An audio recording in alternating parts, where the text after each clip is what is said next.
Zdravo, ja sam Aleksandra i danas ću da vam pokažem kako na brz i jednostavan način možete da napravite svježi kruh svaki dan. Da ne gubite vrijeme na mjerenje, uzmite jedan paket od kilogram brašna, ovdje znači ukupno imamo kilogram brašna, uzmite oko 7 do 8 grama svježeg kvasca, znači ovako, ili otprilike može da se kreće od 5 do 10 grama, ne mora da mjerite.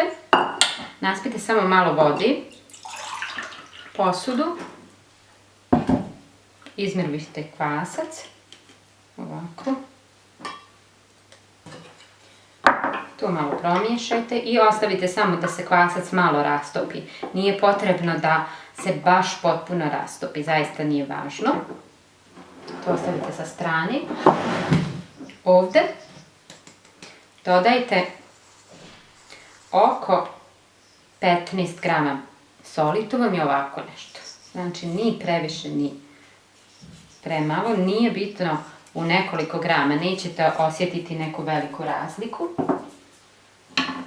I ovdje sada stavite odmah vodu i samo počnite ovako da miješate. Znači ne treba da mijesite sa rukama i ovo će vam zaista biti jedan brzi postupak.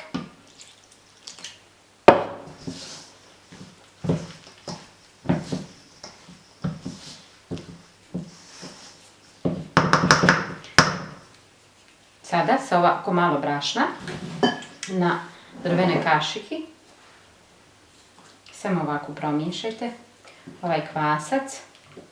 Sada ćete vidjeti da se ovaj kvasac fino rastopio i odmah ga prebacite ovdje. Tako. I jednostavno nastavite da miješate.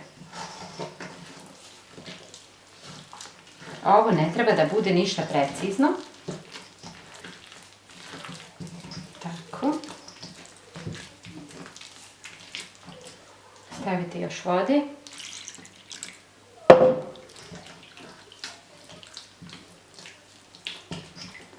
Ovako.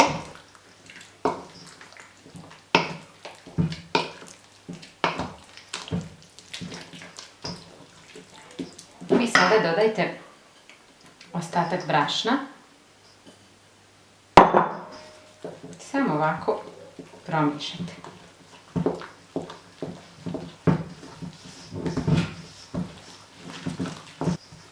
Vidite kako je ovo tijesto dosta rijetko, znači nije onako stabilno kao obično kako se mijesi za kruh i nije potrebno da mjerite sastojke, znači vodu ili brašno. Samo potrebno je da uzmete kilogram brašna da ne biste napravili previše tijesta. Nije vam potrebno da napravite previše tijesta. I ovo sada samo ovako ostavite.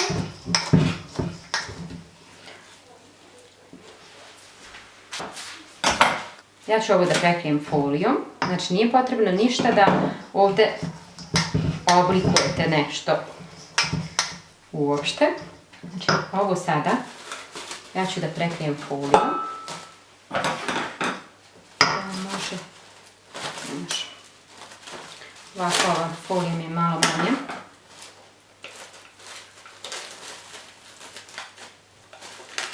Tako. Jedno.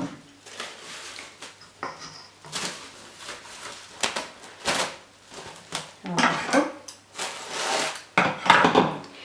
I sada ovo samo ostavite ovdje na kuhinskom radnom stolu ili bilo gdje na sobnoj temperaturi i ovdje ćemo samo postepeno, kada ovako slučajno naiđete kroz kuhinju, samo ćete jednom ovako premijesiti, znači 3-4 puta sa svih strana. Znači nije potrebno da vi se bavite ovim, samo kada naiđete premijesite i to je potrebno da uradite nekih 4 do 5 puta.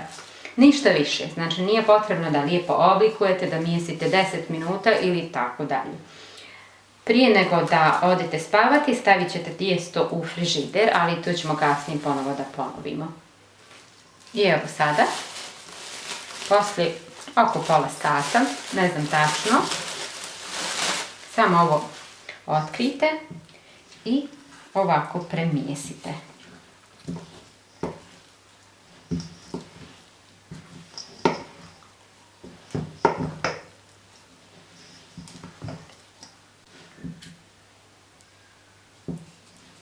I tako. Sada ponovo prekrijte. Znači ovo možete da uradite koliko puta želite, bar jedno 4 puta. Kad god naiđete pored kuhinje, samo ovako premijesite ovo tijesto. I evo mene ponovo. Vidite kako je tijesto već lijepo naraslo. I sada samo ovako ponovo premijesite nekoliko puta.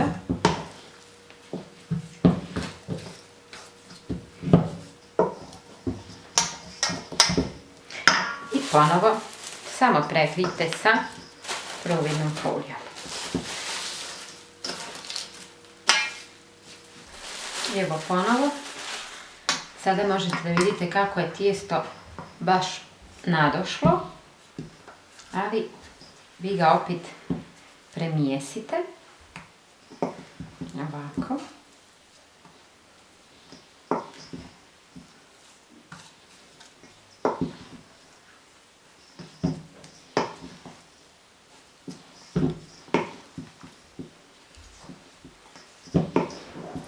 Vidite kako je ono već lijepo i kako su se stvorile ovako kao vlakna.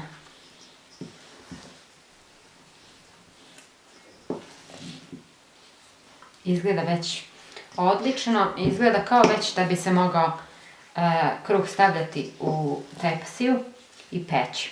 Ali ipak bolje ako mi još ovo recimo samo jednom premijesimo i ostavimo u frižider. Možete premijesiti još jednom, a možete odmah ovako staviti u frižider. Zavisno od koliko vremena imate i koliko hoćete da se sa ovim bavite. Tako.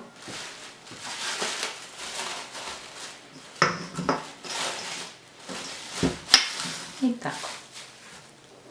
I evo sada ćemo da još jednom ovo tijesto premijesimo.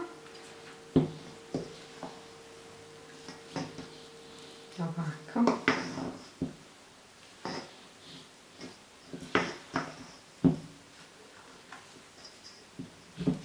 Vidite kako se ono sada fino razradilo. I bit će zaista odlično kada sutra budemo htjeli da ispečemo kruh. Sada samo ovo tijesto stavite u frižider da vam odstoji preko noći. Tako.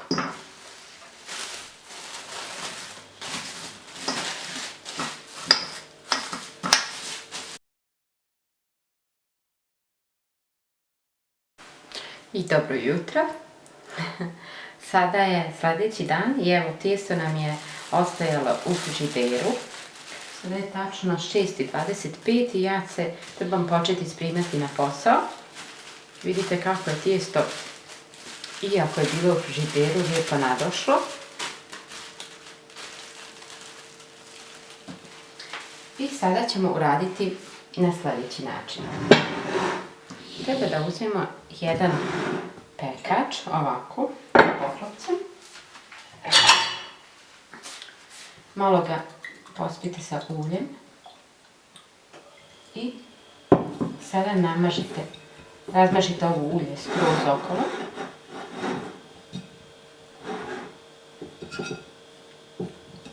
Ovako. I drugu ruku. Samo malo močite, namazite uljem. Ovdje već imamo malo brašna, ja ovu zdjelicu koristim uvijek za kada pravim hljeb. Uzmite ovako samo malo tijesta. Evo ovako. Znači to nije ni malo puno. I samo ovako premotajte 2-3 puta da oblikujete ovako malu zemičku. Evo vidite, ne mora da bude pravilnog oblika ništa. Znači ponovo uzmete ovako, samo ovako zahvatite rukom, sa drugom ovako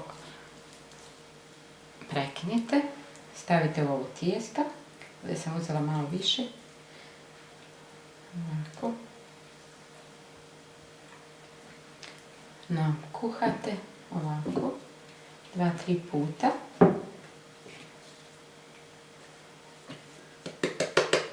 I ovako oblikujete u lopticu. Tako ćemo uraditi 4 puta. I naravno ostaće nam još pola tijesta. Sa ovom drugom polovinom tijesta ću da napravim nešto drugo. A to možete da pogledate u sljedećem videu ako to želite, ali nije neophodno. Znači taj drugi video će biti posve drugi recept. Evo vidite, to ide zaista brzo. I još jedno. Ovako.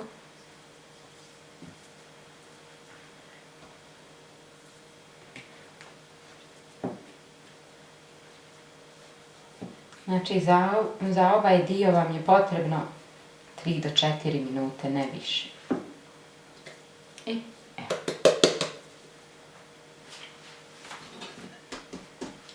sada prvo što ćemo raditi je još jednom premiješati ovaj dio tijesta.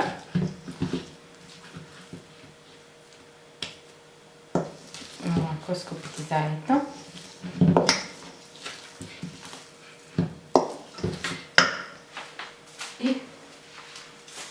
I ponovo ostaviti u frižider. Ovo može da stoji do sutra, u frižideru do večeras, kako vi želite. Zemičke ću samo ovako prerezati.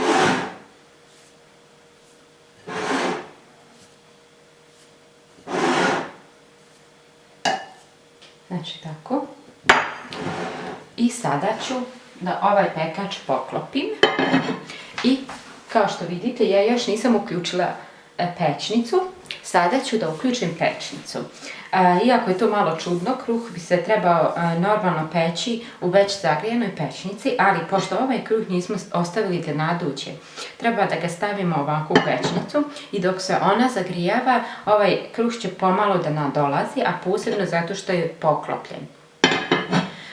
Ovaj poklopac služi da se kruh dosta digne, da se ove semičke dignu i bez nadolaženja. Sada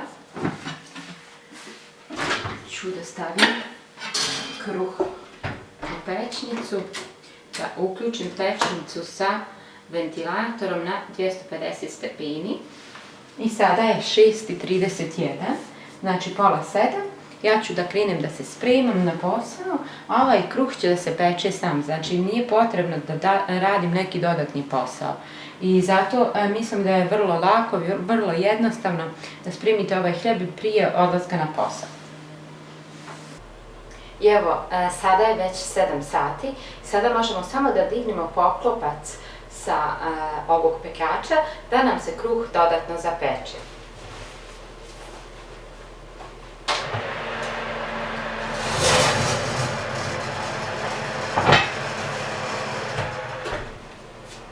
Sada možete da vidite kako se kruh digao, to jest nadošao.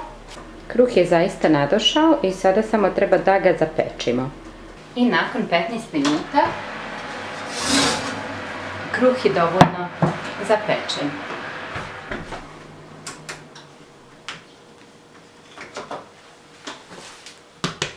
Vidite kako on hrska. I sada ćemo ga ovako premjestiti na ovu žicu. Da se on lijepo ohladi. Vidite, ovo je znak da je kruh pečen unutra. I ja ću sada ostaviti samo da se malo ohladi jer ću ga ponijeti kasnije na posao. I evo kao što vidite, kruh je potpuno pečen. On je jako lagan jer sam koristila samo malo tijesta. Ovako, kada ga prepolovite i podijelite ove zemičke, vidjet ćete kako je on fino pečen i kako je zaista lagan, kako je vazdušnjast. Još ne bih trebala da ga jedim jer je on zaista topao, a za jedno 10 minuta bi mogao da se koristi za doručak. Ovaj video sam vam pokazala zato što je po meni zaista jednostavan i ovaj kruh može da se napravi bez nekih posvete vremena. Znači možete da ga napravite samo usput dok radite druge stvari. Po meni je zaista fino kada ujutro imate svjež kruh, a pogotovo ako imate djecu. Ja ću ovaj kruh da ponesem na posao i da ga koristim za doručak. Ako vam se ovaj video sviđa, ostavite mi jedan like ili komentar, te ga podijelite sa svojim prijateljima. I na kraju, naravno, buon appetito!